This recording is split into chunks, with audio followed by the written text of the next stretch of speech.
Hello friends, Radhe Radhe to all of you. Welcome to my online platform Target with Agriculture. Okay, today I am discuss about the basic horticulture का lecture number 2, जिसका first lecture हो गया है। और जिस किसी ने lecture number 1 नहीं देखा है तो सबसे पहले जाके उस वीडियो को देखें, जिससे आप लोगों को समझ में अच्छे से आएगा। ठीक है, अगर सिस्टम से चलेंगे तो ये बेसिक हॉर्टिकल्चर का लेक्चर 1 हो गया है और आज ये लेक्चर 2 होगा, जिसमें हम लोग डिस्कस करेंगे, बात करेंगे इम्पोर्टेंस ऑफ हॉर्टिकल्चर। ठीक भाई, किसकी बात करेंगे बच्चे? Importance of horticulture.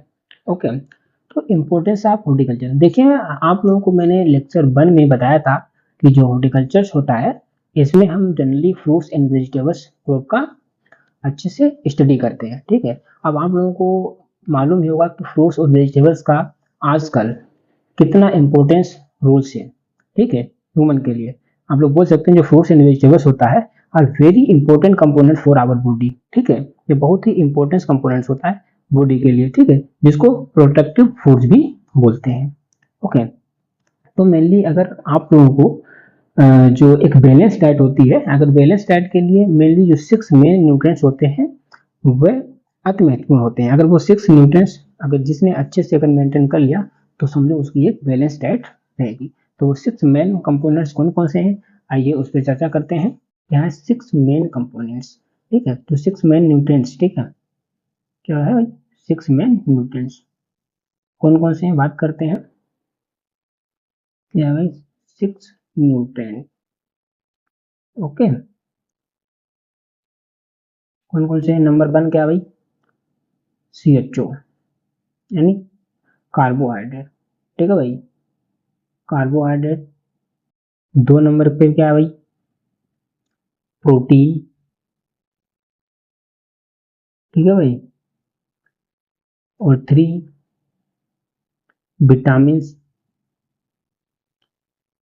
और 4 मिनरल्स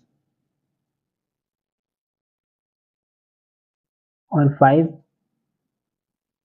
फैट और 6 फाइबर। ठीक है भाई, 6 कौन सा है? फाइबर। तो ये जो 6 मेन न्यूट्रिएंट्स होते हैं ये इंपॉर्टेंस होते हैं फॉर बैलेंस डाइट के लिए। ठीक है, अब मैं बात करता हूँ बैलेंस डाइट। भाई बैलेंस डाइट का क्या इंपॉर्टेंस है? देखो, अगर आप लोगों की डाइट बैलेंस रहेगी ना तो इसमें क्या हो जाएगा, essential for goods physical and mental health रहेगी। ठीक है, और आप लोग अच्छे से ग्रोथ कर पाएंगे। ठीक है, बॉडी का अच्छे से ग्रोथ होगा, इम्यूनिटी सिस्टम और डिजीज से कैपेसिटी, इम्यूनिटी क्षमता बढ़ेगी। ठीक है, और इनहेंस कैपेसिटी वर्क, है ना। अब मैं एक एक कर डिस्कस करते हैं। तो मैं सबसे पहले बात करता हूँ, इसमें स्लाइड पे चलते हैं। मैं बात करता हूँ सबसे पहले कार्बोहाइड्रेट की। ओके भाई, किसकी बात करता हूँ? कार्बोहाइड्रेट। ये फर्स्ट नंबर पे आता है। ठीक है, 1 सेकेंड।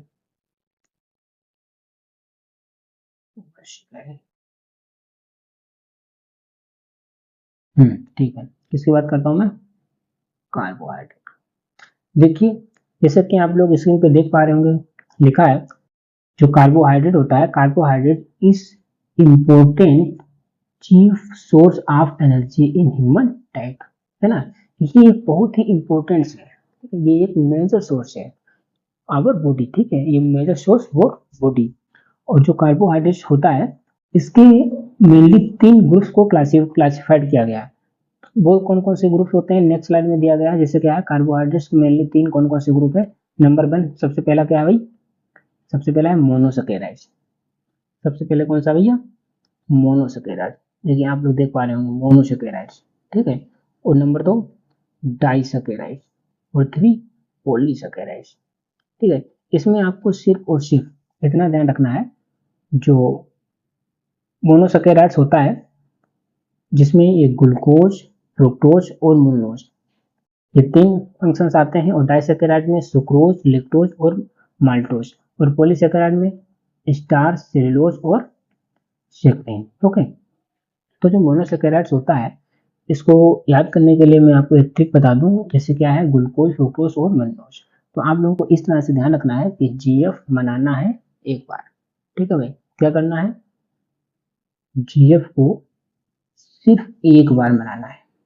मान गए तो ठीक, नहीं तो बाढ़ में जाए।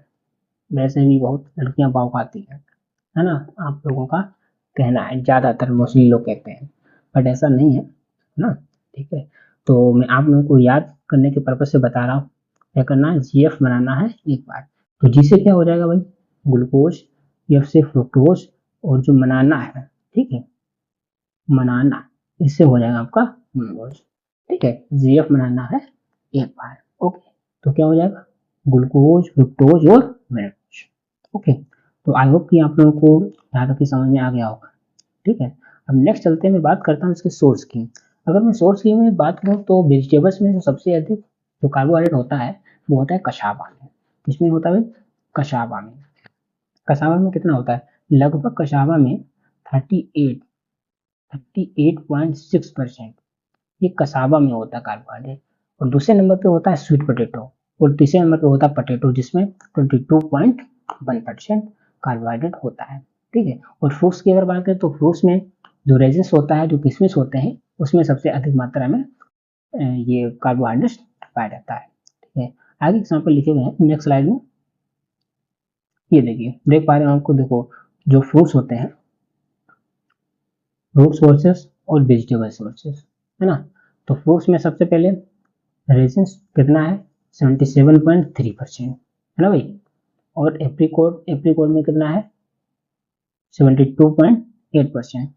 और फिर डेट, जो खजूर होता है, उसमें कितना होता है, 67.37%। फिर क्रोंदा, क्रोंदा में 67.1%।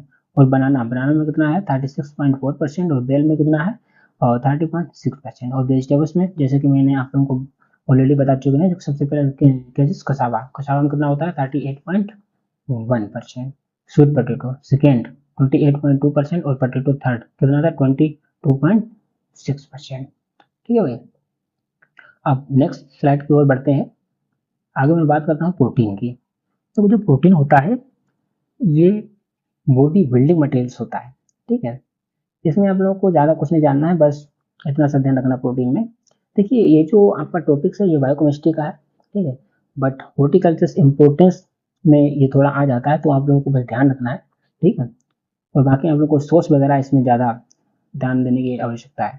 ठीक है, तो जो प्रोटीन्स में आप लोगों को ध्यान देना है, हाँ, क्या नाम है, डेली, हाँ, प्रोटीन्स आप लोगों को ये वाला है, देखिए क्या है, जो डेली रिक्वायरमेंट्स होती है, डेली रिक्वायरमेंट्स ऑफ प्रोटीन, ठीक है, 60 से 70 ग्राम पर पर्सन को। ओके, पर पर्सन को 60 से 70 ग्राम प्रोटीन की आवश्यकता पड़ती है। अगर वो इतना प्रोटीन ले रहा है तो उसकी डाइट मेंटेन रहेगी।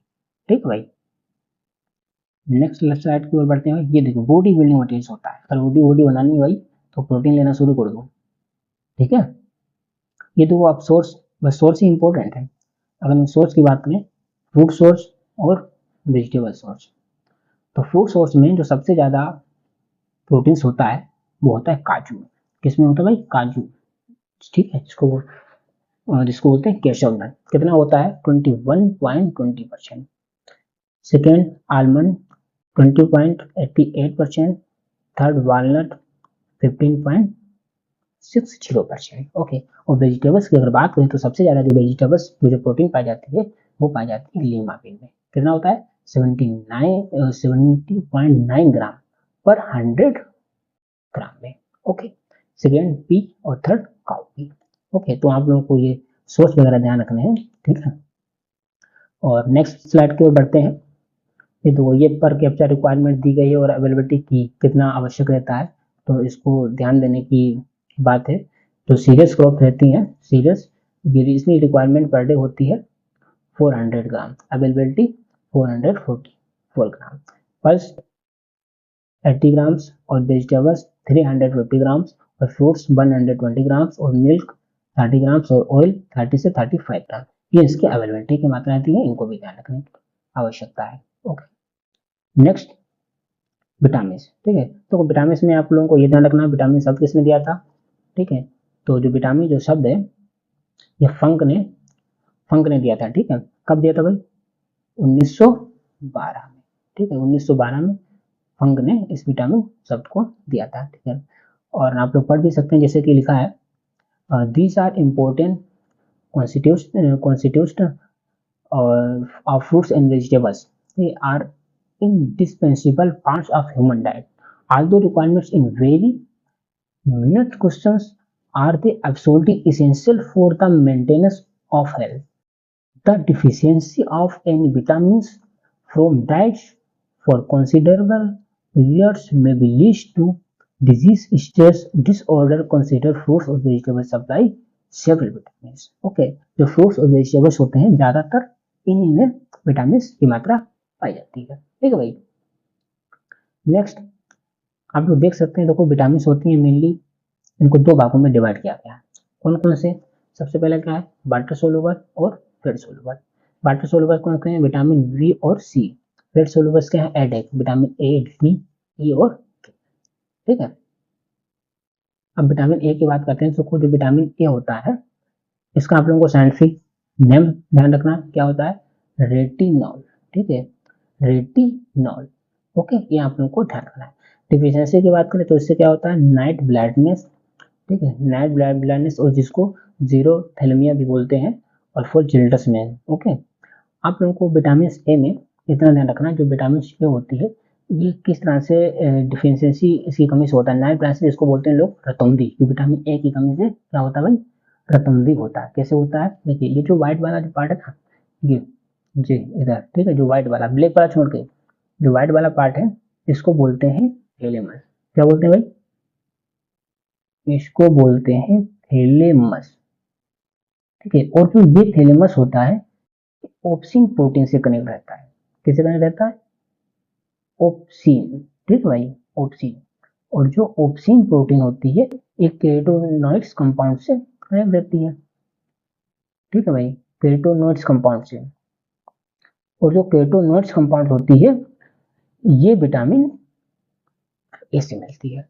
तो इस तरह के प्रोसेस से ये नहीं, अगर हम लोगों को विटामिन ए की कमी है तो हमको विटामिन ए की टेबलेट्स वगैरह या खाना है तो डायरेक्ट इसका असर हो, ऐसा नहीं। एक सिस्टम होता है, पहले केराटिनॉइड्स, फिर ऑप्सिन प्रोटीन, फिर थैलेमस, फिर जाके ये अंदर काम करेगी। ओके, तो आई होप कि आप लोगों को इतना समझ में आया होगा। और सेकेंड आप लोगों को ये ध्यान रखना है, जो विटामिन ए होता है इसका जो मेन सोर्स रहता है वो क्या रहता है भाई? मैंगो। ठीक है, मैंगो, सेकेंड पपाया। ठीक, और मैंगो में जो विटामिन ए रहती है वो कितना पाया जाता है? 48, कितना रहता है भाई? 4800 IU, इंटरनेशनल यूनिट्स। ओके, जो पपाया में रहता है 2000। ठीक है भाई, 2000 IU, international units vitamin C में पाया जाता है। ओके, नेक्स्ट नेक्स्ट बात करते हैं विटामिन B1। इसका क्या है भाई? थायमीन। साइंटिफिक नेम क्या है? थायमीन। इसकी कमी से क्या होता है सिम्टम? Berry berry. ठीक है, बेरी बेरी, और जो मस्कल्स वगैरह होती हैं वीकनेस आ जाती है। ठीक है, लॉस ऑफ वेट कम हो जाता है। और इसके आप लोगों को एग्जांपल ध्यान रखना है, क्या है? कैशव नट है, वालनट है, आलमंड है। ठीक है, good source of vitamin B1। ठीक है, नेक्स्ट विटामिन B2 जिसको राइबोफ्लोविन बोलते हैं।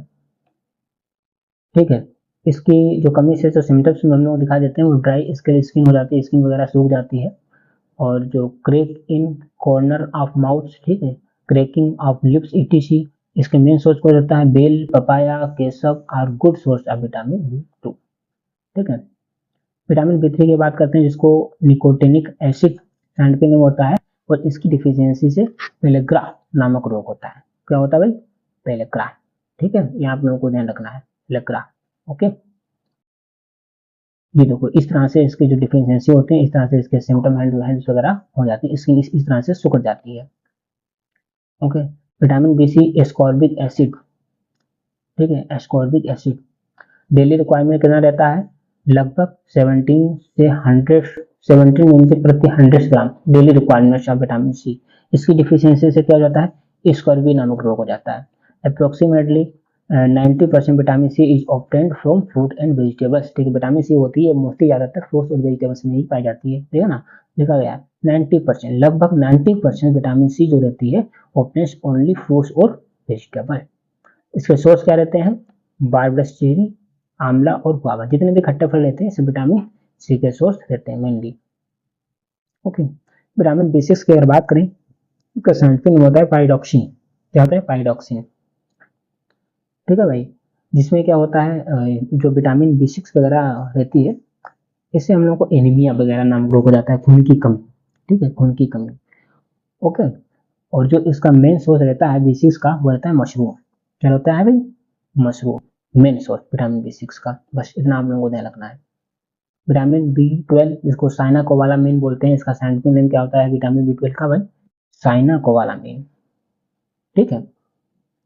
जो विटामिन B12 होता है, ये बहुत ही खतरनाक तरह से मतलब एनीमिया हो जाती है, खून की कमी हो जाती है। ठीक है। और यही यही एक जो विटामिन है नॉट फाउंड इन फ्रूट और वेजिटेबल्स, ये फ्रूट्स और वेजिटेबल्स में नहीं पाई जाती है, ये एनिमल्स वगैरह में होती है। और इसमें कोबाल्ट नाम की धातु भी पाई जाती है। आप लोगों को ध्यान रखना क्या होता है भाई? कोबाल्ट। ठीक है, ये जो ध्यान रखना, कोबाल्ट नाम की इसमें एक धातु भी पाई जाती है।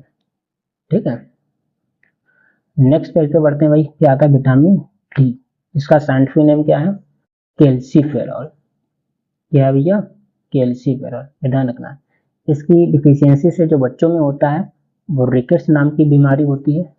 और जो अडल्ट होते हैं, ठीक है, 18+ एज के होते हैं, उनमें ऑस्टियोमलेशिया नामक डिजीज होता है। विटामिन डी का जो मेन सोर्स होता है वो सनलाइट ही होता है। ठीक है, विटामिन डी का कौन सा होता है भाई? सनलाइट ही होता है। ओके, इतना आप लोगों को ध्यान रखना है। नेक्स्ट विटामिन ई, ये देखो भाई इंपॉर्टेंट विटामिन है। इसका साइंटिफिक नेम क्या है? टोकोफेरॉल। क्या भैया? टोकोफेरॉल। ठीक है, इसको एंटी स्टेरिलिटी विटामिन भी बोलते हैं और इसको ब्यूटी विटामिन भी बोलते हैं। ठीक है, एंटी स्टेरिलिटी विटामिन बोलते हैं, ब्यूटी विटामिन बोलते हैं। और इसकी कमी से मेल स्टेरिलिटी हो जाती है, जिसमें जो स्पर्म वगैरह होता है वो सही से परिपक्व नहीं हो पाता है, जिससे बड़ी प्रॉब्लम होती है ना, मेल स्टेरिलिटी हो जाती है, पूरी तरह से नॉन फंक्शनल हो जाता है। ओके। और इसके जो मेन सोर्स रहते हैं वो क्या रहते हैं भाई? इसका इसका जो मेन सोर्स होता है sweet corn is rich source of vitamin E, बाकी अनियन और गार्लिक में भी होता है।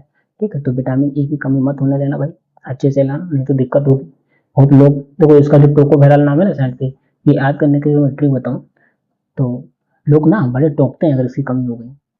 कहते हैं गाँव के अड़ोसी पड़ोसी, नेक्स्ट लाइन में दिया होगा, ये देख ली माता जी टोक रही हैं, अरे बेटा कम से कम मेरे जाने से पहले एक पोते का तो मुंह दिखा देती है।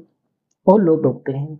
तो इसी प्रकार से इसका नाम टोकोफेरॉल, आप लोगों को ध्यान रखना है ना, टोकोफेरॉल। अब विटामिन के, फाइलोक्यूबनिन इसका साइंटिफिक नेम होता है। और डिफिशियंसी जो सिम्टम्स होते हैं विटामिन के, इसमें ब्लड क्लॉटिंग हो जाती है। ठीक है, रक्त का थक्का जमना। और मेन सोर्स जैसे क्या रहते हैं विटामिन के और ग्रीन लीफी वेजिटेबल्स। ठीक है, क्या रहता है भाई? Green leafy vegetables. Okay. Next minerals. अब जो मिनरल्स रहते हैं, देखो ह्यूमन बॉडी जो होती है ये रिक्वायर्स मिनरल्स लाइक कौन सा? Phosphorus, calcium, iron and iodine. ठीक है, ये जो होते हैं ये मेन होते हैं गुड हेल्थ के लिए मिनरल्स। अब बात करते हैं कैल्शियम की। बस कैल्शियम में आपको इतना ध्यान रखना है, कैल्शियम का मेन सोर्स क्या होता है? लीची। ठीक है बस, लीची। नेक्स्ट नेक्स्ट क्या है भाई सोर्स? लीची के सोर्स इन्होंने दिए हैं। ठीक है, कैल्शियम के किस किस में होता है? फ्रूट्स में एसिड, लाइम, ऑरेंज होता है, बट लीची इसका मेन सोर्स है। आयरन, आप लोगों को आयरन में बस इतना सा ध्यान रखना है कि आयरन का मेन सोर्स क्या है? आयरन का मेन सोर्स है ड्राई क्रोंदा। जो ड्राई क्रोंदा रहता है इसमें सर्वाधिक मात्रा में आयरन पाया जाता है। ठीक है। नेक्स्ट, हाँ ये देखिए ड्राई क्रोंदा। और फास्फोरस क्या रहता है? फास्फोरस के मेन सोर्स ध्यान देख लीजिएगा, क्या है? आलमंड है, केशव है and walnut are good source. Okay, तो आप लोगों को समझ में आया होगा कि हॉर्टिकल्चर का कितना इंपॉर्टेंस है। सारा खेल फ्रूट्स और वेजिटेबल का ही है। सीरियल क्रॉप जो रहती है व्हीट, पेडी, अगर इन्हीं को इंसान डेली कंज्यूम करेगा, फ्रूट्स बिल्कुल ना खाए, तो 100% उसके शरीर में विटामिन, कार्बोहाइड्रेट, फैट्स, मिनरल्स की कमी हो जाएगी। ठीक है, और बीमार बीमार पड़ जाएगा इंसान। ठीक है, क्योंकि उसको सही से विटामिन नहीं पूरी हो पाएगी, बैलेंस डाइट मेंटेन नहीं हो पाएगी। ठीक है, तो उसको प्रॉब्लम तो होगी। तो आप लोग समझ सकते हैं फ्रूट्स और वेजिटेबल्स का कितना रोल है लाइफ में। ठीक है ना? जो फ्रूट्स वेजिटेबल होते हैं it's very crucial components of human health, है ना, बहुत ही इंपॉर्टेंस रोल बनाते हैं। तो आई होप कि आप लोगों को समझ में आया होगा हॉर्टिकल्चर का इंपॉर्टेंस। तो इतना मेन है। ठीक है, इतना एकदम इंपॉर्टेंस आपको शॉर्ट में बताया है। बाकी इसका नहीं तो बहुत है, बुक्स वगैरह में बहुत ज़्यादा लिखा गया है, बट आप लोगों को ज़्यादा ध्यान रखना है, आपको एग्जाम के पर्पज से इससे बाहर कुछ नहीं जाएगा। ठीक है, ओके, थैंक्स फॉर वॉचिंग। और अगर वीडियो अच्छी लगी है, समझ में आया है तो चैनल को सब्सक्राइब अवश्य करें, ठीक है, और ज़्यादा से ज़्यादा शेयर करें।